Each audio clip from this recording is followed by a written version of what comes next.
Well, hello, Catherine. It's great to finally meet you. So lovely to meet you as well. Thank you for having me today. No, of course. I've been looking for this day for a long time. I'm not gonna lie. I'm a big fan here. Oh, thank you. Yeah, and I really enjoyed High Ground. It was an awesome movie. I loved it. I enjoyed it. I watched it with my wife, and she loved it as well. It was a great time to watch, especially when there's a lot of movies coming out. A lot don't really stand out these days, but this one definitely did for many reasons. So I wanted to ask you first off, what was about the script that made you say, I have to be a part of this? Well, I love working with James Bamford. We've done several films together. We worked together back in the Arrow days, and he's like a dad to me. And I've shadowed him as a director. I've gotten to be on set with a lot of the films that he's done since Arrow, and he was a brilliant director from day one. But watching him grow as a director and really find his footing and go, completely evolve as an artist himself has been incredible to watch, and I'm always down to support and be a part of that.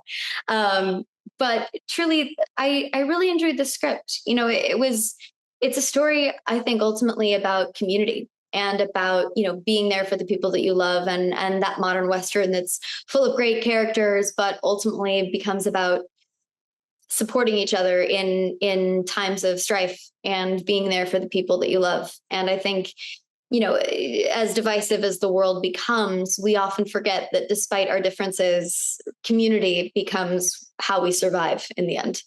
Yeah, and this community that we see on screen is a great cast, an incredible cast. I talked to Henry Thomas, which was a blast to talk to. It's great to see him in there as well. But also, I love this. I consider him a friend, actually, the legendary John Voight. Ah, And I'm so impressed he's been in Hollywood so long, he still has it. And mhm. everything he's done.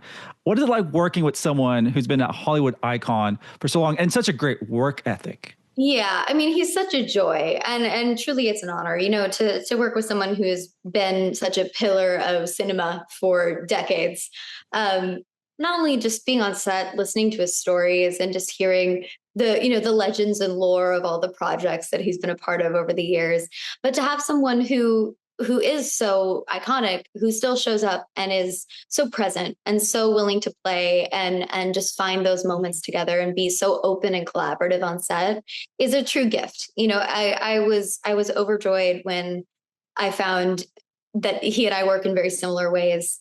And he actually called me even before we started production just to chat about our characters for a few minutes, which, when you pick up the phone and it's an unknown number and you hear, well, hello, Catherine, this is John Voight. I'm going, oh, okay, let me sit down.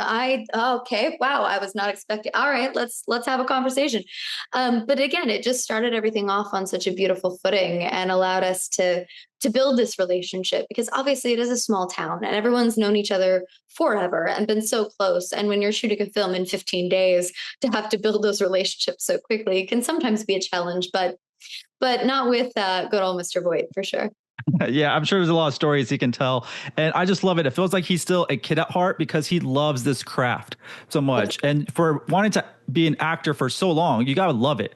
You got to be so passionate about it. And he's still doing it and super excited about it. You can see him being like a little kid once he's on the set and doing these films and having a blast. And the movie is so cool. I love the set. Where did y'all film this movie, actually? He shot this in Bulgaria, if you can believe it. Wow. So can you talk about, the set's very important in getting into character and really telling a story. Can you talk about, some of the cool set pieces?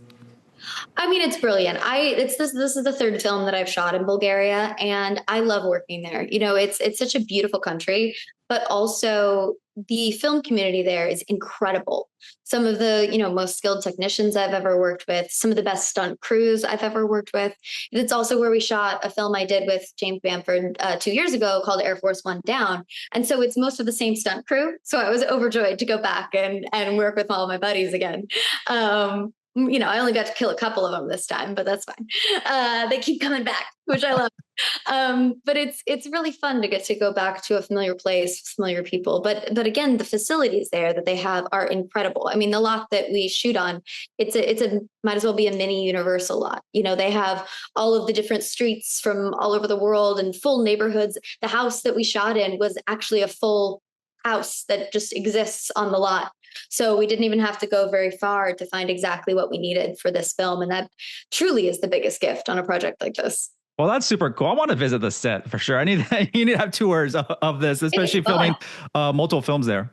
Yeah, I went for a run on the lot one day during production, and I was running, and I kept like doing a double take because you're running down New York Street, and then you're suddenly in the Middle East, and then you're suddenly in Europe, and now you're in a Midwestern neighborhood, and then you look to your left, and there's a Roman amphitheater, and you're just kind of going, sure, sure, why not? No, that's super cool. And I love how this film's vibe is, it's classic Western meets like a modern thriller, with a modern Western vibe.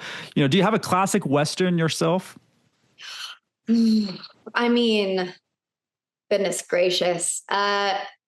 There's so many. I think anything with John Wayne is going to be at the top of my list just because Yeah. he is the classic American cowboy in so many ways. But I watched quite a few prepping for Walker Independence because we really wanted to bring the spirit of the classic American Western into that show. So I've become a real fan of the genre over the years. But, going from a Western set in the 1870s to a Western set in the 2020s was certainly quite different. I think this high ground would have been a lot harder if I was in a 25-pound dress and a corset, but I could have done it because I've done it. But no, it's interesting to find, it's still about community and it's still about the characters and it's still about these people that are so passionate about their home and the people that they care about. They'll do anything to protect them and to save them from whatever impending danger the world is sending their way. And that's kind of the love that gets put into that genre. But I love the fact that the industry is now doing so many crossovers of genres in films. I think it's providing such a fresh take on so many things that audiences are familiar with, but then are able to have a sort of new journey with because cinematographers and filmmakers are experimenting with different elements and kind of the mashups of genres, as it were. And I think it really serves films quite a bit. Yeah, the Western genre is making a resurgence. I love it. I grew up loving Westerns as well. And one of my favorites of yours is Walker Independence, especially growing up as a Walker fan as a kid of the 90s, which is such a unique take on that genre. And Abby was such a powerhouse. What'd you love about playing her? Oh, Abby Walker was a gift wrapped up in the most beautiful package of Walker Independence. From the cast to the lore that it came from to our incredible crew, the beautiful ranch in New Mexico, and our team of writers and producers. There was such love and heart and passion put into that story and into creating that from day one. I'll never forget when we did our first table read with the cast. We were all instantly obsessed with each other because everyone was bringing so much to their individual characters, and it really made everything just leap off the page and come to life in such an electric way that I could have done that show for the rest of my life. We really are still sad, and we still all get together as a giant group from time to time just because we became a family on that show. That's what a Western does. It brings you together and you get to experience another time and place, sure, but ultimately it's the people that carry you through the highs and lows of that stay with you for the rest of your life. Yeah, like I said, the genre needs more love. Westerns, any type we can get, TV show, or even a film like High Ground, which is amazing. We just need more of them in general. And you played amazing characters. And one of my favorites also. I mean, many of yours are my favorite. But Mia Smoak appeared across multiple Arrowverse shows, which is amazing. I mean, that's pretty cool as well. So looking back, what do you miss part of that world? Oh, I'm such a nerd, honestly. I will never forget shooting Crisis on Infinite Earths and just looking around and going, oh my gosh, there's the Flash and Superman and Lois and a couple other Supermen and, the White Canary. And oh my gosh, I have to pinch myself because I don't understand where I am. And oh, by the way, I'm also in my own super suit for the first time. And it really was such a brilliant process and so many amazing people, but just, I love the lore of the Green Arrow. I really did love that I ended up on that show first because it was what I love about DC is all of the characters have such dark, twisted backstories that really shape them into these heroes or villains that they become. And Mia Smoak was no exception to that. I was so grateful to the writers, given that she was not a character in the comics. There were pieces of different comic characters that influenced her, but she truly was a creation of the TV series, and they took such care to make sure she stayed true to the spirit of what the Green Arrow is. And that's, someone who's driven sometimes by revenge, but sometimes by justice. And there's no superpowers, there's no magic, there's nothing that goes into the Green Arrow except just being a really skilled fighter and having a really short temper.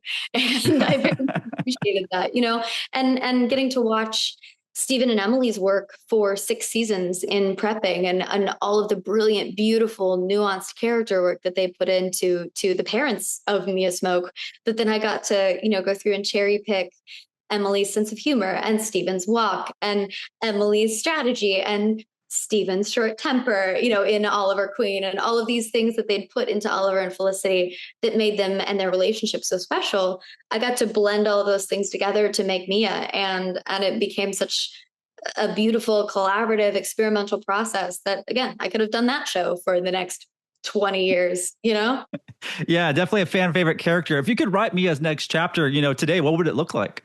Oh, I've thought about this so much. You have no idea. And I've tried to talk about this as much as possible to hope that it happens one day. But look, William is still missing. My brother is still being held hostage by someone. Mia is stubborn as hell. She's never going to stop until she finds him. So at this point, he's been, in captivity for so long. It's got to be his either superhero or supervillain origin story. And, I just want to see them come back together, see what's become of him, see where she's at and what lengths she's had to go to get him back, and then see what happens. No, I love that. I love how passionate you are, be it Western, superhero projects, everything. You absolutely love it. And that's what makes me excited when I see your next project, whatever is coming up. Whenever I see a part of it, I need to watch it. And so High Ground is one of those, a must watch for fans of yours and Westerns as well. And we have to get you back as Mia Smoak and somehow. Let's do it. I volunteer as tribute. Love it. Thank you so much. And until next time. Thank you very much.